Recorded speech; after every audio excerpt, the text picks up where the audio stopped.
મિત્રો, આપનું દિલથી સ્વાગત છે અમારી દિલની વાર્તા ચેનલમાં।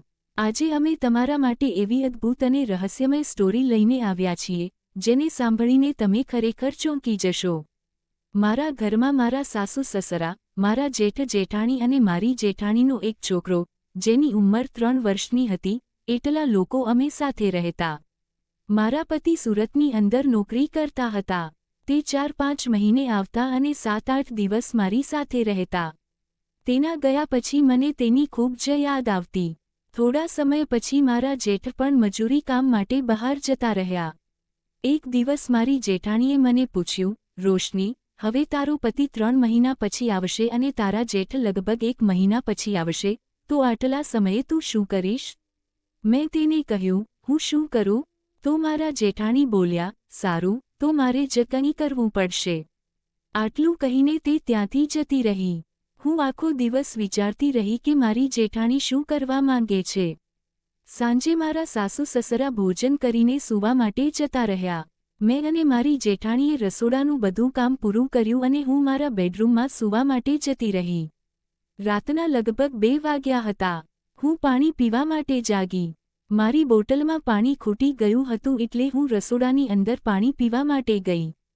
ત્યારે મારી જેઠાણીના રૂમમાંથી વિચિત્ર અવાજ આવતો હતો। હું વિચારવા લાગી કે આટલી મોડી રાતે મારા જેઠાણી શું કરતા હશે? હું દરવાજો ખોલીને જોવા માંગતી હતી કે અંદર શું થઈ રહ્યું છે, પરંતુ દરવાજો બંધ હતો।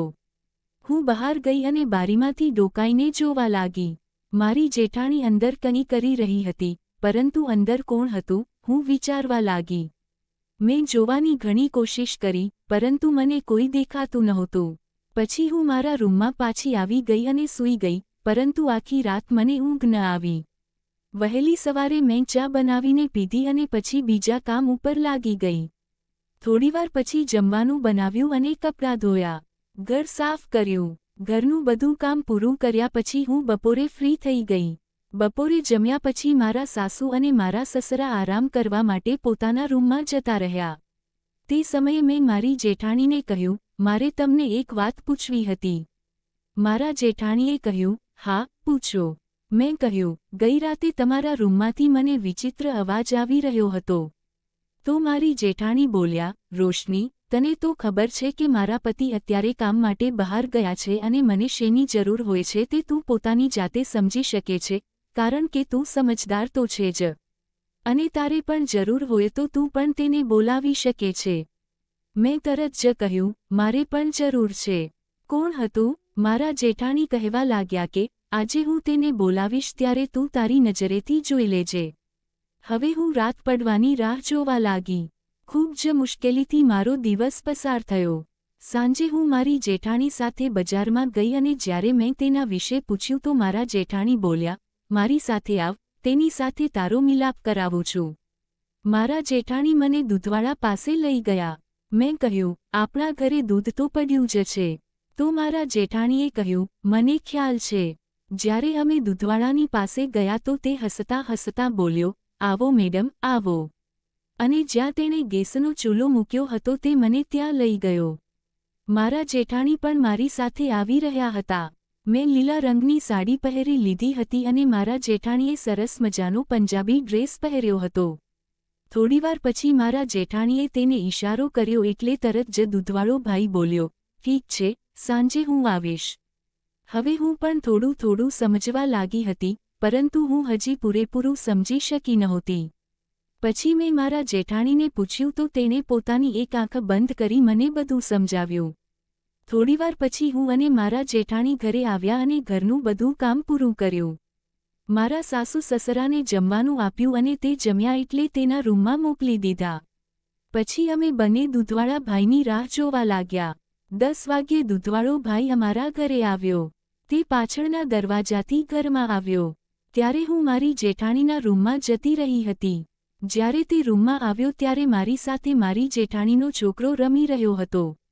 મેં તેને કહ્યું, હું સુવડાવી દઉં છું। તો મારા જેઠાણીએ કહ્યું, ના ના, રહેવા દે। દૂધવાળાએ આવતા વેંત મને પકડી લીધી અને મારી જેઠાણીની સામે જ કહેવા લાગ્યો, મેડમ, નાના મેડમ પણ તમારી જેમ જ ખૂબ જ સુંદર છે। મારા જેઠાણીએ કહ્યું, બિલકુલ, તારી વાત સાચી છે। એટલા માટે મેં તને આવવાનું કહ્યું હતું. હું મારા જેઠાણીની સામે શરમાવા લાગી. મેં મારી જેઠાણીને કહ્યું, તમે મારા રૂમમાં સૂઈ જાવ. તો મારા જેઠાણીએ કહ્યું, હવે તને તારા પતિની યાદ નહીં આવે. એમ કહીને તે હસવા લાગ્યા અને પછી દૂધવાળાની સામે જોઈને તે બોલી, મારો નંબર ક્યારે આવશે?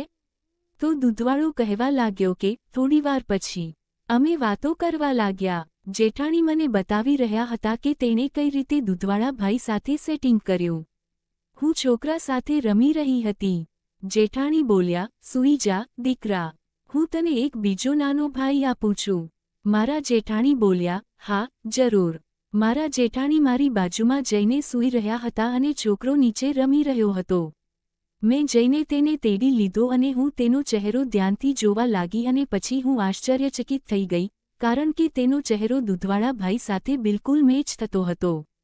તો લગભગ 1 કલાક પછી મેં તેને પાછો મોકલી દીધો, કારણ કે વધારે સમય રોકાવું અમારા માટે યોગ્ય નહોતું. મારા સાસુ સસરા વહેલા જાગી જાય છે એટલે તેને પાછો મોકલી દીધો. હવે મને મારા પતિની યાદ વધારે નથી આવતી અને મારી જેઠાણીએ મને કહ્યું હતું કે દૂધવાળા ભાઈ હવે દૂધના પૈસા પણ નથી લેતા, જેના લીધે દર મહિને 2000 રૂપિયા બચી જ જાય છે અને અમને બંનેને આનંદ પણ મળી જાય છે. મિત્રો, આજની સ્ટોરી તમને કેવી લાગી? તમારા વિચારો અને લાગણીઓ કોમેન્ટમાં જરૂરથી શેર કરજો. તમારી કોમેન્ટ અમારી માટે બહુ મૂલ્યવાન છે.